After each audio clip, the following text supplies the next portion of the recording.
The year is 1280. The Mongol Empire stretches from the Pacific Ocean to the gates of Europe, the largest contiguous land empire the world has ever seen. In the dust-covered plains of Central Asia, where warriors are forged in blood and honor is measured in victories, a single figure stands in the center of a wrestling circle. Not a hardened general. Not a battle-scarred veteran. A woman. Princess Khutulun, granddaughter of Kublai Khan himself, stares down yet another challenger, a decorated military commander twice her age, his face already betraying the fear he refuses to speak. Within moments, she will slam him into the earth so hard that his reputation will shatter like glass. This is not a story. This is history. And you've never heard it because the world wasn't ready to accept that one of the most formidable warriors of the Mongol Empire wore a silk dress to diplomatic meetings and crushed skulls on the battlefield. What happens when a woman becomes so powerful that even emperors fear to cross her? What becomes of her legacy when the scribes who write history cannot reconcile her strength with their prejudice? Khutulun was born into an age of conquest, where the Mongol horde had already trampled empires, toppled dynasties, and rewritten the map of the known world. Her grandfather, Kublai Khan, ruled over China and established the Yuan dynasty, transforming nomadic warriors into the architects of one of history's most sophisticated imperial administrations. But Khutulun was not raised in the perfumed halls of the Forbidden City. She was the daughter of Kaidu, a prince who rejected Kublai's vision of sedentary empire and clung to the old ways, the ways of the steppe, where power was earned through horsemanship, archery, and the raw brutality of hand-to-hand combat. In this world, there were no concessions for gender. There was only strength, or there was death. The Mongols had always held women in higher regard than most civilizations of the time. Mongol women managed households, controlled wealth, and even ruled as regents. But Khutulun transcended even these elevated expectations. From childhood, she trained alongside her brothers, learning to ride before she could properly walk, to shoot arrows with deadly accuracy while galloping at full speed, and to wrestle with a ferocity that left grown men gasping for air. Her father recognized something extraordinary in her, a combination of physical prowess and tactical brilliance that was rare even among the greatest Mongol warriors. By the time she reached adolescence, Khutulun was no longer just participating in training exercises. She was dominating them. She became her father's most trusted advisor, his fiercest defender, and the warrior he would send into battle when victory was not optional but essential. The stories of Khutulun's wrestling matches became legend across the steppes. In Mongol culture, wrestling was not mere sport. It was a test of honor, a public demonstration of worthiness, a ritual that separated leaders from followers. Khutulun issued a challenge that would echo through the centuries. Any man who wished to marry her would have to defeat her in wrestling. If he won, she would become his wife. If he lost, he would forfeit 100 horses. The wager was steep, and the humiliation of losing to a woman was even steeper. Yet challengers came. Generals who had commanded thousands in battle. Warriors who had never known defeat. Nobles who believed their status would intimidate her into submission. One by one, they fell. Khutulun's technique was devastating. She combined raw power with precision, using her opponent's aggression against them, turning their strength into their downfall. Contemporary accounts describe her lifting men off their feet and slamming them to the ground with such force that spectators winced. She moved like water and struck like thunder. Marco Polo himself, who traveled through the Mongol Empire during Khutulun's lifetime, wrote of her exploits, describing her as a warrior so fierce that she would ride into enemy ranks, snatch a captive as easily as a hawk seizes a chicken, and deliver him to her father. The chronicler noted that no man could defeat her, and her collection of horses grew so vast that she became one of the wealthiest individuals in the empire. But the horses were never the point. Each defeated challenger represented something far more significant, proof that Khutulun existed in a category beyond the limitations society tried to impose on her.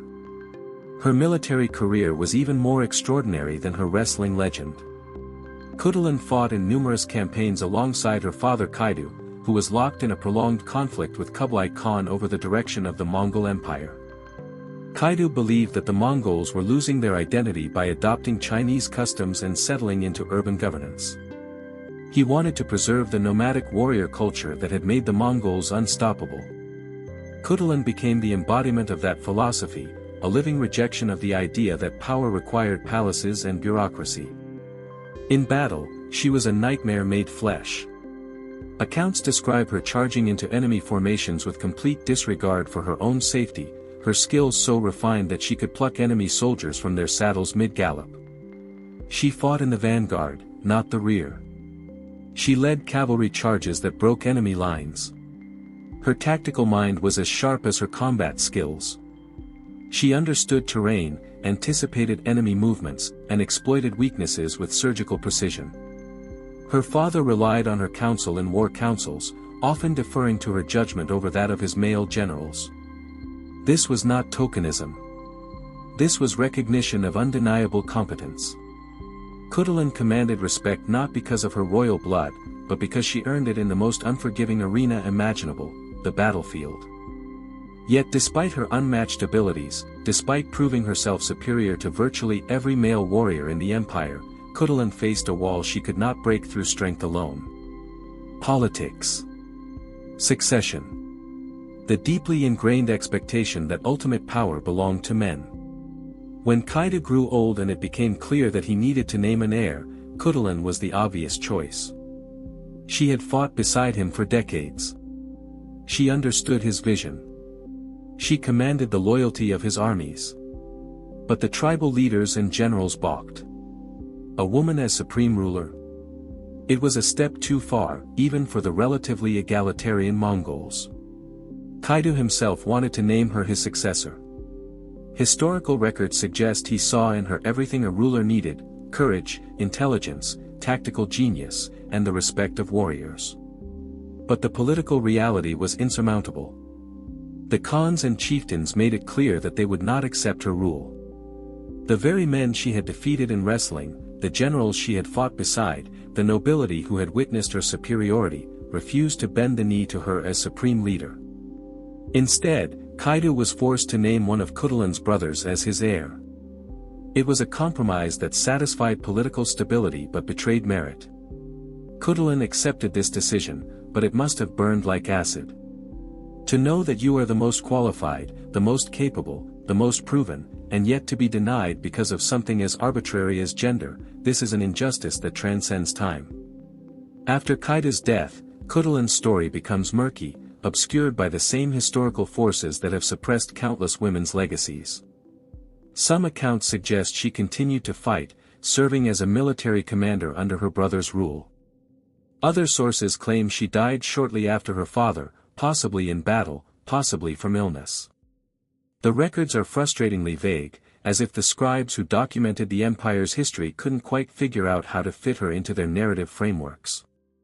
She was too powerful to ignore entirely, but too threatening to male authority to celebrate fully. So she was mentioned in passing, footnoted, stripped of the epic treatment afforded to male warriors of far less accomplishment. Marco Polo's account brought her some recognition in the West, but even that was filtered through the lens of exoticism, presenting her as a curiosity rather than the military genius she was. For centuries, her story remained buried in fragmentary sources, known to scholars but absent from popular consciousness.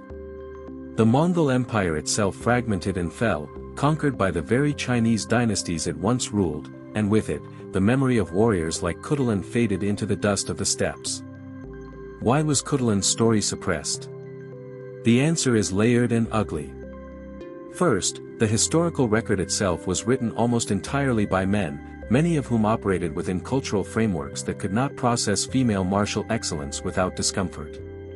Even when they acknowledged her abilities, they often did so with qualifiers, emphasizing her beauty or her unusual nature rather than treating her as they would any male warrior of equivalent skill. Second, as the Mongol Empire dissolved and other powers rose, the new rulers had little interest in celebrating the legacy of Mongol warriors, male or female. The Ming dynasty, which overthrew the Yuan, actively worked to erase Mongol influence from Chinese culture. The emerging nation-states of Europe had their own reasons to downplay the sophistication and gender dynamics of the Mongol Empire, preferring to characterize the Mongols as barbaric hordes rather than acknowledging their complex social structures. Third, the broader historical narrative has always struggled with women who refused to fit into prescribed roles. Khutulun was not a queen who ruled through marriage or regency. She was not a saint or a martyr. She was a warrior who competed directly with men and consistently won. This threatens a fundamental patriarchal assumption, that male physical dominance is natural and inevitable. Khutulun's existence is proof that this assumption is a lie, and lies must be suppressed to survive. But suppression is not the same as erasure, and legends have a way of surviving even when official histories try to bury them. Khutulun lived on in oral traditions, in the stories passed down through generations of Mongol and Central Asian peoples, in the whispered tales of the undefeatable princess who made generals weep. Her legacy influenced other warrior women throughout history, women who looked at the possibilities she represented and dared to reach for them. In recent decades, as historians have begun to excavate the fuller story of women's roles in military history, Khutulun has emerged from the shadows. Scholars now recognize her as one of the most formidable military figures of the 13th century, period. Not the most formidable woman. The most formidable, full stop. Her tactical brilliance, combat skills, and strategic mind would have made her exceptional regardless of gender. The fact that she achieved all of this while navigating the additional barriers imposed on women makes her accomplishments even more staggering. She represents a road not taken, a glimpse of what history might have looked like if merit, rather than gender, had been the primary criterion for leadership.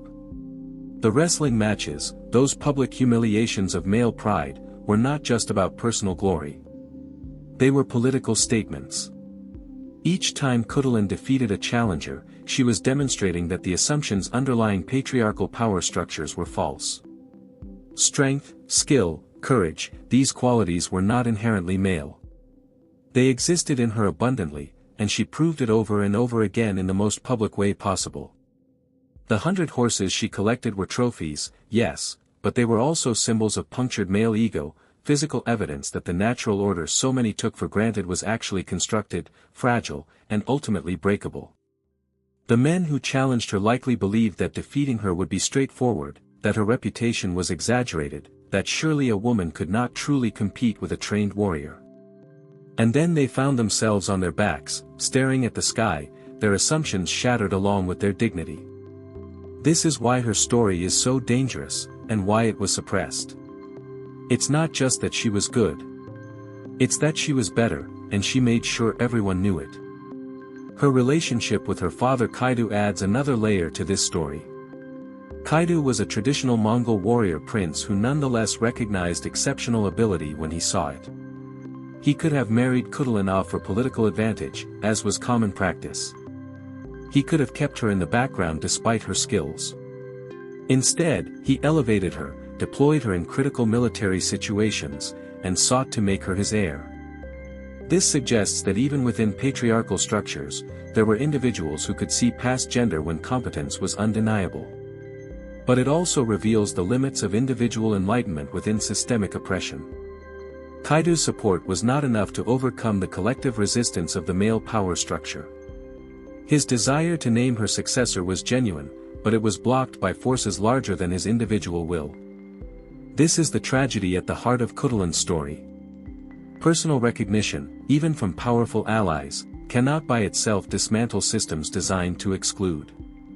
Kaidu could honor her, deploy her, rely on her, but he could not hand her the empire, because the empire was not truly his to give. It belonged to a collective male leadership that would rather choose a less qualified man than accept a superior woman. The erasure of Khutulun from mainstream historical consciousness is not an accident or an oversight. It is the result of deliberate choices made by chroniclers, historians, and educators across centuries who found her existence inconvenient to the narratives they wished to tell. A narrative that positions men as natural warriors and women as natural caretakers cannot accommodate Khutulun without collapsing. A narrative that treats European military history as the pinnacle of martial achievement cannot acknowledge that a Mongol woman was outperforming European knights and generals. A narrative that frames the progression of women's rights as a modern, Western phenomenon cannot admit that 13th-century Central Asia produced a female military commander of unparalleled skill. So Khutulun was minimized, exoticized, or ignored. Her story was not taught in schools. Her name did not appear in the grand surveys of military history. She became a footnote, if she was mentioned at all, while far less accomplished male warriors received entire chapters. This is not neutral historical practice. This is ideological gatekeeping masquerading as objective scholarship. But truth, once spoken, is difficult to silence forever.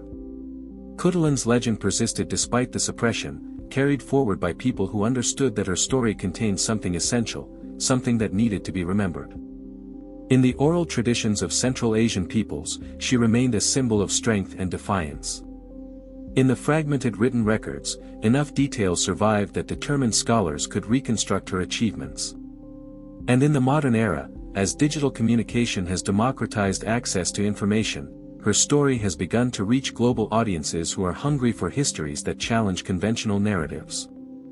The Internet, for all its flaws, has allowed Khutulun's legend to spread in ways that would have been impossible even 30 years ago. Videos, articles, social media posts, these have introduced millions of people to a warrior princess they never learned about in school. And once people encounter her story, they ask the obvious question, why wasn't I taught this? Why did my education include endless details about male European rulers but nothing about one of history's greatest warriors? The answer to that question is uncomfortable, which is precisely why it needs to be asked. Khutulun's life forces us to confront what we've lost through historical suppression. How many other Khutuluns existed? How many women of extraordinary ability were erased from the record, their accomplishments credited to men or simply forgotten? How many times has humanity denied itself the full benefit of half its population's talents because of arbitrary gender restrictions? These questions don't have satisfying answers, because the losses are incalculable. We can never know what could have been, what innovations were never pursued, what leadership was never provided, what perspectives were never heard, all because societies chose to organize around gender hierarchy rather than merit. Khutulun is one of the lucky ones. Enough of her story survived that we can reconstruct it, honor it, learn from it. But for every Khutulun we can name, there are thousands we cannot, women whose brilliance died with them, unrecorded and unremembered. This is not ancient history. This is ongoing. Even today, women's accomplishments are systematically undervalued and underrecorded compared to men's. The mechanisms of erasure have evolved, but the fundamental dynamic remains. The wrestling challenge, her signature act of defiance, deserves deeper examination. In issuing that challenge, Khutulun was doing something revolutionary. She was inverting the normal power dynamic of marriage. In most societies of her era, marriage was something done to women, a transaction arranged by fathers and male relatives for political or economic benefit. Women were prizes to be won, property to be transferred. Khutulun rejected this entirely. She made herself the selector, the one with agency, the one who set the terms. And she set terms that were impossible for male pride to ignore. To win her, you had to prove yourself superior in the most fundamental way Mongol culture recognized, physical combat. But the genius of the challenge was that it was unwinnable, not because it was rigged, but because she was genuinely better than her challengers. She didn't need to cheat or use tricks. She simply won, repeatedly, publicly, definitively. Each victory was a humiliation not just of an individual man but of the entire concept that men were inherently superior warriors. The collection of horses grew not because Khutulun needed wealth, she was already royal, but because each horse represented another shattered illusion, another man forced to confront the lie he'd been told about his own supremacy. What must it have been like to be Khutulun? To possess abilities that marked you as exceptional even in a culture that produced history's most feared warriors. To know that you were the best, to prove it over and over again, and yet to be denied the recognition and power that your accomplishments merited? To watch less capable men ascend to positions you were more qualified for, solely because they were men. The psychological toll of that contradiction must have been immense. There's a particular pain in being undeniably superior and yet systematically subordinated, in having your excellence acknowledged privately while being publicly constrained. Every defeated general who walked away from the wrestling circle knew he had lost to someone better. Every soldier who fought alongside her knew she was the finest warrior among them. Her own father knew she should rule. Yet the system could not bend far enough to accommodate her, even when bending would have served the empire's interests. This is what systemic oppression looks like at the individual level, the crushing weight of collective denial, the refusal of society to align recognition with reality. Consider the alternative history where Khutulun's succession was accepted. Where the tribal leaders and generals overcame their prejudice and allowed the most qualified person to rule. What would have changed? Would the Mongol Empire have fragmented differently? Would Central Asian history have taken another path? We cannot know, but we can recognize that excluding her from power was not a neutral choice. It had consequences.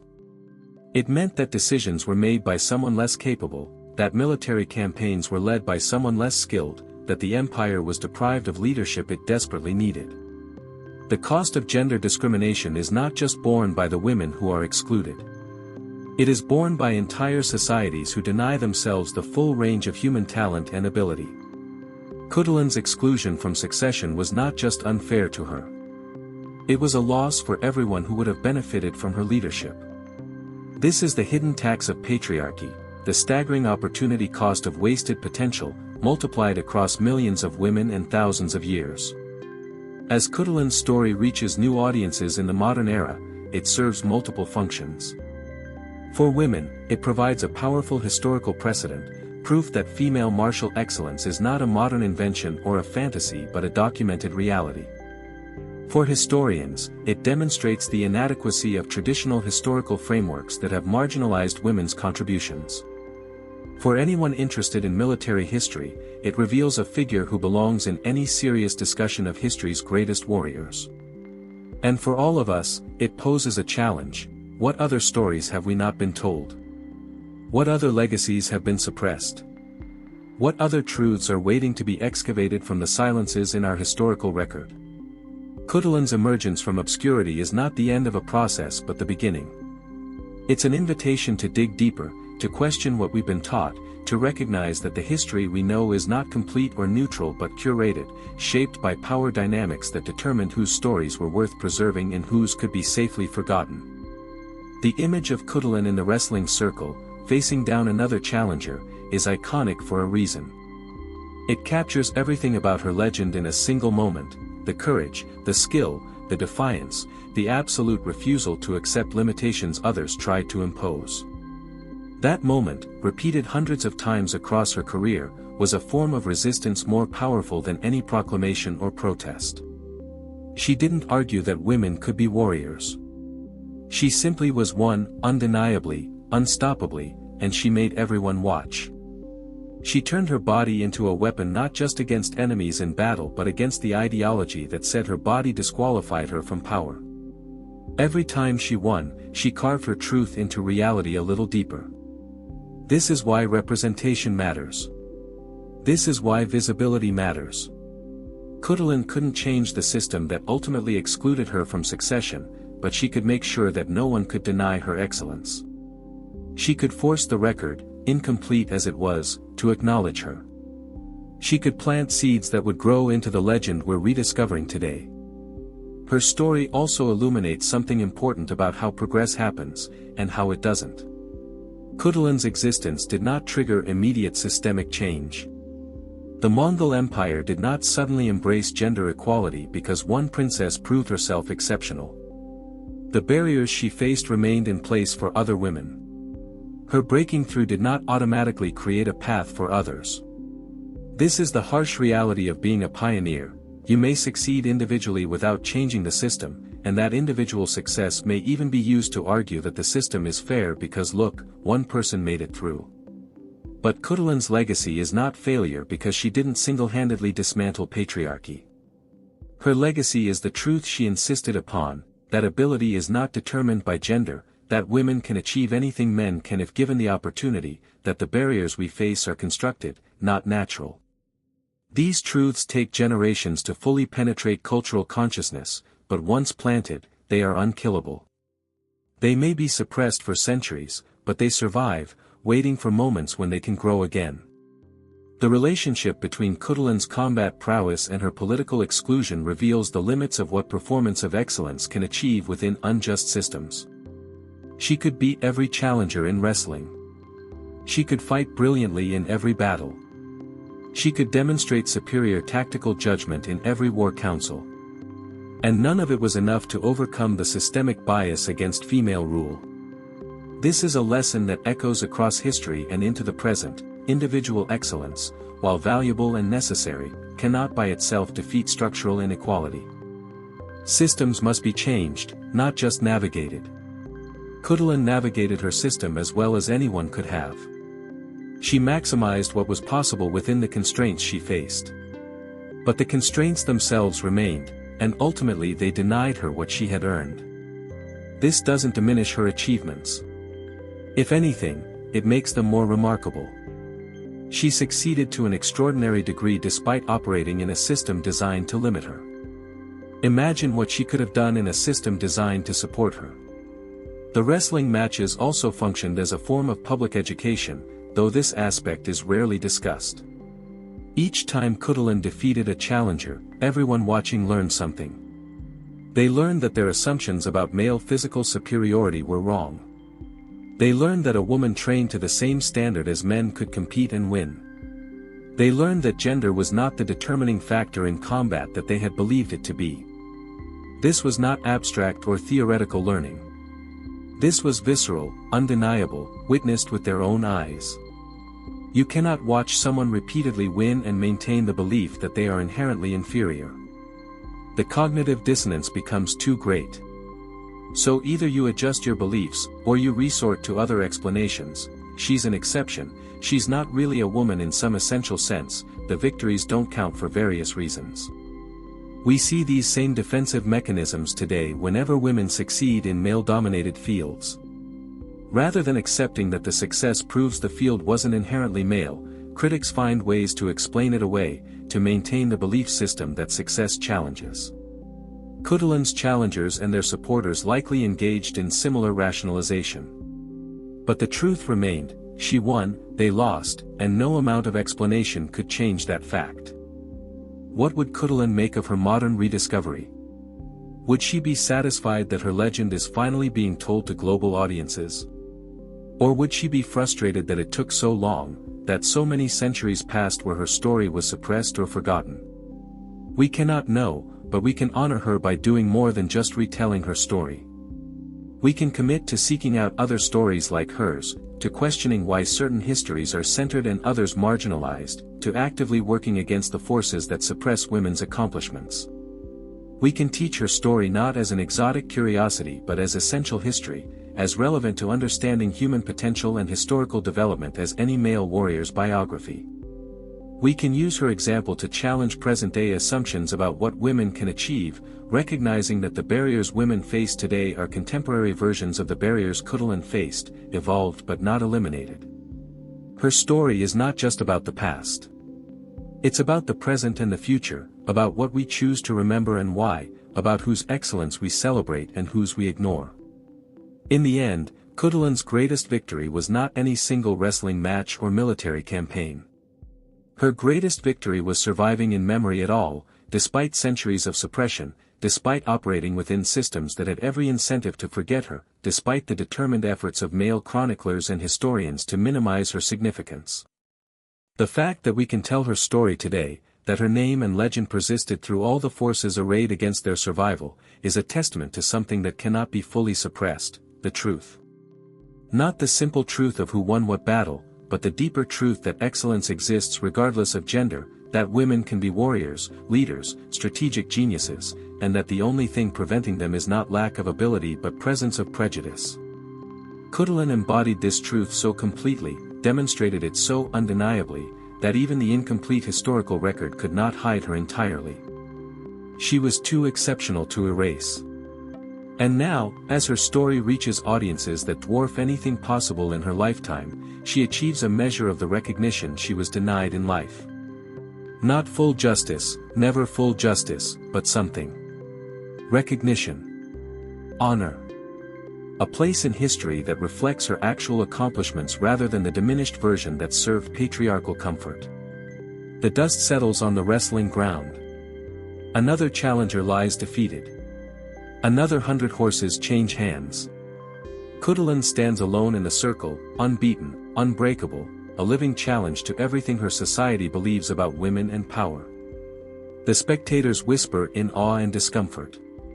The defeated generals nurse their wounds and their humiliation. The tribal leaders calculate political implications. And Khutulun simply exists, magnificently, defiantly, a warrior without equal in an empire that will never fully accept what she represents. Her story does not have a happy ending, not in the conventional sense. She will not rule. She will not receive in life the recognition she deserves. But she will be remembered, imperfectly but powerfully, a legend that refuses to die no matter how many centuries pass or how many chroniclers try to minimize her. She is Khutulun, granddaughter of Kublai Khan, daughter of Kaidu, wrestler of hundreds, warrior of thousands, the princess who should have been empress, the woman who proved that greatness knows no gender. Her legacy is not what she was allowed to achieve within the system but what she achieved despite it, and the question she leaves us with is eternal: how many more like her did the world lose to prejudice? How much poorer is our history because their stories were not preserved? And what will we do, now, to ensure that the Khutuluns of our own time are not similarly erased? If this story moved you, if it made you think about the histories you weren't taught and the legacies that were hidden, share that realization. Let others know that there are warriors and rulers and geniuses throughout history who were written out of the narrative, not because they weren't extraordinary, but because acknowledging them would challenge systems of power that depend on certain stories being told and others being silenced. Khutulun's story belongs to all of us now. It's a reminder that history is not fixed or complete, that there are always more truths waiting to be uncovered, and that the act of remembering, truly remembering, is itself a form of justice. The princess who humiliated generals deserves to be celebrated as one of history's greatest warriors. The fact that she wasn't tells us everything we need to know about who gets to write history and why. But stories like hers are breaking through now, and each one that emerges chips away at the structures that kept them buried. That's how change happens. One story at a time. One truth at a time. Until the full picture emerges, and history finally reflects not just the powerful few who controlled the narrative, but all of us, in our full complexity and capability.